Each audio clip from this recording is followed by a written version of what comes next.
नमस्कार. नेहमी प्रसन्न राहणं,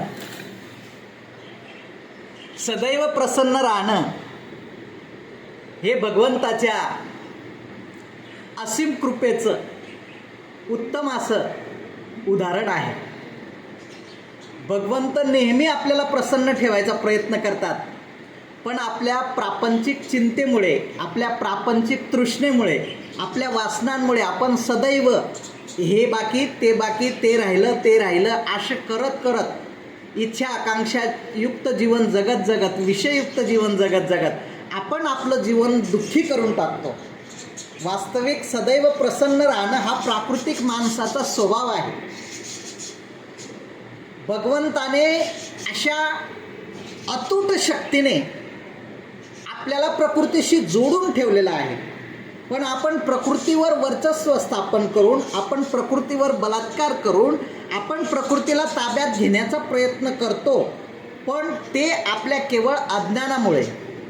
जर प्रकृतीशी आपण मॅच झालो तर आपल्याला प्रकृती आनंदच देणार आहे, कारण प्रकृती ही भगवंताची आहे, आपणही भगवंत आहोत. मग भगवंताची प्रकृती भगवंताला त्रास देईलच कशी? पण या ठिकाणी भगवंताला आपण समजून घेतलं पाहिजे, त्या शक्तीला समजून घेतलं पाहिजे. ती जी शक्ती आहे, ते जे गुरुत्व आहे, सूर्यमालेमध्ये सर्व ग्रह एकमेकाला दोराने न बांधता, कोणत्या तरी बंधनाने न जखडता, केवळ आणि केवळ कोणत्या तरी गुरुत्वीय शक्तीमुळे एकमेकांपासून योग्य प्रमाणामध्ये, एकमेकांवर न आढळता, एकमेकांपासून योग्य अंतर ठेवून त्यांचे जीवन मार्गक्रमण करीत आहेत. मग आता हा जो दोर आहे, हा दोर कोणता? तर हा जो दोर आहे हीच भगवत शक्ती आहे.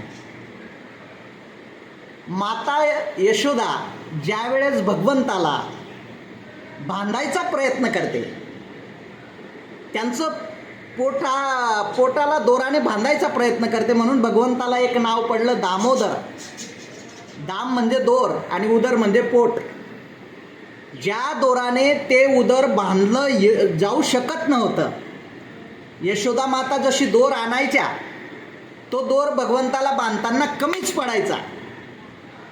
याचा अर्थ जो दिसणारा दोर तो आपल्या प्रकृतीला आपल्याला दिसत होता, पण जो न दिसणारा दोर होता, ज्याच्याने भगवंत बांधला जात नाही, तो जो दोर होता, तो दोर आपल्याला दृष्टीपसास येत नाही, आपल्याला तो दिसत नाही. आणि तो जो दोर आहे, तोच दोर या पंचमहाभूतांचं नियमन करतो. त्या दोरालाच भगवंताची एक अद्भुत शक्ती असं म्हटलं गेलेलं आहे.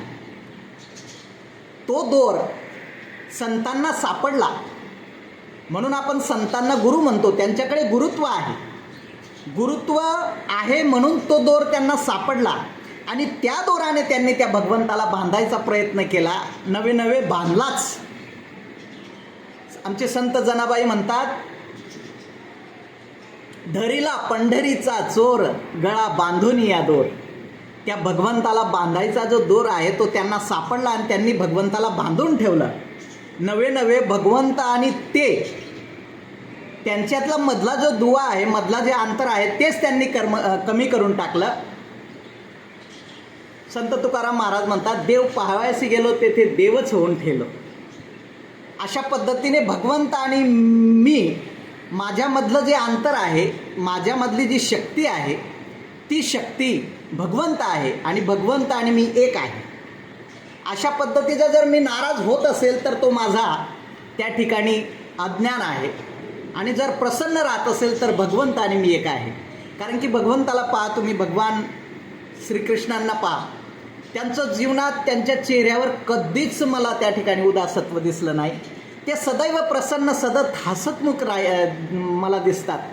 म्हणून या ठिकाणी भगवंताचे गुण जर माझ्यात यायचे असतील तर पहिला गुण, मी प्रसन्न राहिलं पाहिजे. मन करारे प्रसन्न सर्व सिद्धीचे कारण. जर मी प्रसन्न असेल तर मला सृष्टी प्रसन्न दिसेल, जर मी प्रसन्न असेल तर मला समोरचा प्रसन्न दिसेल, जर मी प्रसन्न असेल तर आत जे आहे तेच बाहेर मला दृष्टीपथास येईल. म्हणून आजच्या दिवशी मी एक संदेश देऊ इच्छितो की त्या भगवत शक्तीला जर ओळखायचं असेल तर सदैव प्रसन्न राहिलं पाहिजे. जय हरी. नमस्कार.